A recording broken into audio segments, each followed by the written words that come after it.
Assalamualaikum warahmatullahi wabarakatuh. Selamat pagi anak-anak semuanya, siswa kelas 6. Apa kabar kalian hari ini? Sebelum kita berlanjut pada pembelajaran hukum halal dan haram, mari terlebih dahulu kita berdoa. Semoga Allah Subhanahu wa Ta'ala memberikan kelancaran dan pemahaman kepada kita. Berdoa mulai. Bismillahirrahmanirrahim. Raditu billahi rabba wa bil islami dina wa bi Muhammadin nabiyya wa rasula. Rabbi zidni ilma warzuqni fahma. Amin. Selanjutnya anak-anak, kita akan belajar tentang hukum halal dan haram.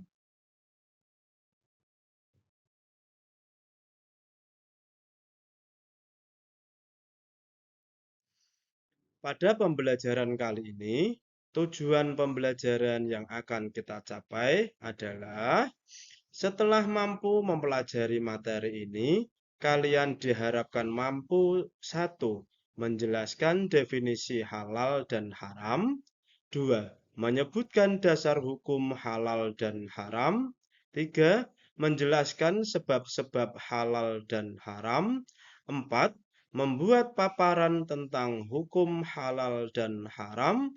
Yang kelima, menerapkan ketentuan halal dan haram dalam kehidupan sehari-hari.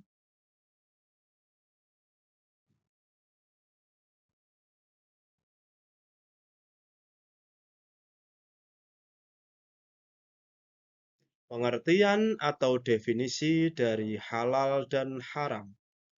Halal adalah segala sesuatu yang diperbolehkan oleh syariat Islam untuk digunakan, dikonsumsi, atau dilakukan. Sedangkan haram adalah segala sesuatu yang dilarang oleh syariat Islam untuk digunakan, dikonsumsi, atau dilakukan. Selanjutnya adalah dasar hukum halal dan haram. Allah Subhanahu wa Ta'ala menegaskan dalam Quran Surat Al-Maidah ayat 87 yang berbunyi, Bismillahirrahmanirrahim. Ya ayyuhalladzina amanu la tuharrimu tayyibati ma ahallallahu lakum wa la ta'tadu. Innallaha la yuhibbul mu'tadin. Shadaqallahul azim. Artinya, wahai orang-orang yang beriman, janganlah kamu mengharamkan apa yang baik yang telah dihalalkan Allah kepadamu, dan janganlah kamu melampaui batas. Sesungguhnya Allah tidak menyukai orang-orang yang melampaui batas. Quran Surah Al-Maidah ayat 87. Setelah dasar hukum dari Quran Surat Al-Maidah, kita akan menuju pada dasar hukum dari hadis Nabi Muhammad Shallallahu Alaihi Wasallam. Sabda Rasulullah Shallallahu Alaihi Wasallam, apa saja yang Allah halalkan dalam kitabnya, yaitu Al-Quran, maka dia adalah halal. Dan apa saja yang ia haramkan, maka dia itu adalah haram. Sedang apa yang ia diamkan, maka dia itu dibolehkan. Ma'fu. Oleh karena itu, terimalah dari Allah kemaafannya itu. Sebab sesungguhnya Allah tidak bakal lupa sedikit pun. Kemudian Rasulullah membaca ayat, dan Tuhanmu tidak lupa. Hadis riwayat Hakim dan Bazar. Setelah dasar hukum dari Al-Quran dan hadis, ada dasar hukum yang ketiga yaitu ijtihad. Ijtihad ini berupa fatwa ulama Kalau di Indonesia biasanya yang mengeluarkan fatwa adalah Majelis Ulama Indonesia. Apa itu ijtihad? Ijtihad berasal dari kata ijtahada, yajtahidu ijtihadan, yang merupakan akar kata jahada, yang artinya adalah supaya, upaya, atau kemampuan. Secara umum, yang dimaksud dengan ijtihad adalah pengerahan segala upaya, pengetahuan, kemampuan, terutama kemampuan daya pikir yang dimiliki para mujtahid untuk menggali dan menemukan hukum-hukum syariat.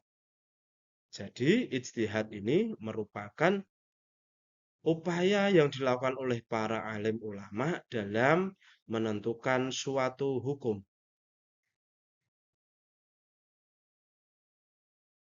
Sebab-sebab halal dan haram itu ada tiga. Yang pertama, halal karena zat asalnya. Allah Subhanahu wa Ta'ala telah menetapkan sesuatu yang haram karena asalnya, seperti bangkai, darah, dan babi, atau semua makanan yang baik, tidak kotor, dan tidak menjijikkan. Itu halal. Kemudian sifat asal, yaitu perbuatan dan sikap yang sifatnya buruk, jahat, judi, atau syirik diharamkan oleh Allah. Semua yang dilakukan bersifat buruk, jahat, judi, atau syirik, walaupun dengan niat, cara, dan hasil sebagus apapun, tetap haram. Selanjutnya, haram dari prosesnya, yaitu proses pembuatan, pengerjaan, atau cara mendapatkannya akan menentukan hasilnya, halal atau haram, kecuali sesuatu zat asalnya zat dan sifatnya haram tidak bisa berubah menjadi halal walaupun prosesnya bagus dan benar.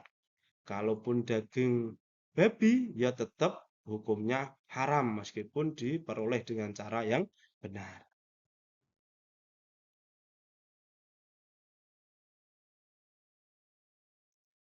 Penerapan hukum halal dan haram ada tiga. Yang pertama, penerapan dalam sikap.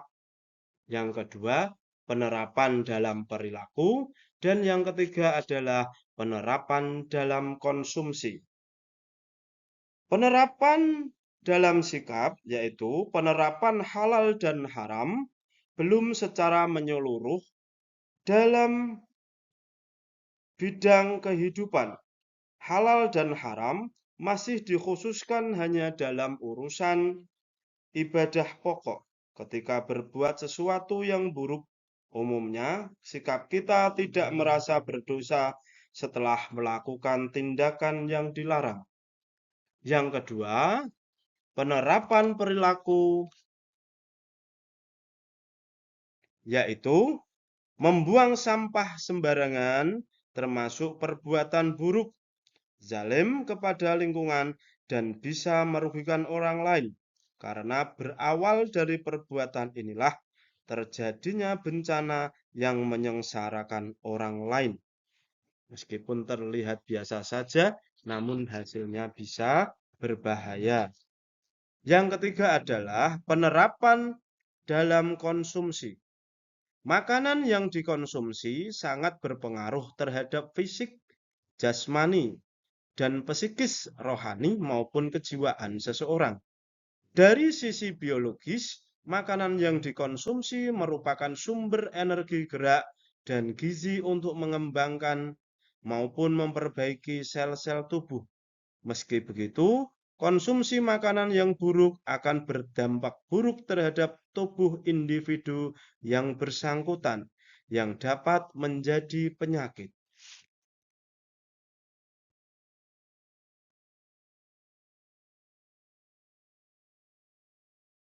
Demikian anak-anak semuanya yang dapat Bapak sampaikan. Kurang lebihnya mohon maaf yang sebesar-besarnya. Semoga Allah Subhanahu wa taala senantiasa memberkahi kita dengan ilmu yang manfaat dan bermanfaatnya ilmu dalam kehidupan kita di dunia dan di akhirat. Sekian dan terima kasih. Mari kita tutup dengan doa kafaratul majelis. Subhanakallahumma wa bihamdika asyhadu an la ilaha illa anta astaghfiruka wa atubu ilaik. Alhamdulillahi rabbil alamin. Sekian wallahul muwaffiq ila aqwamit thoriq. Assalamualaikum warahmatullahi wabarakatuh.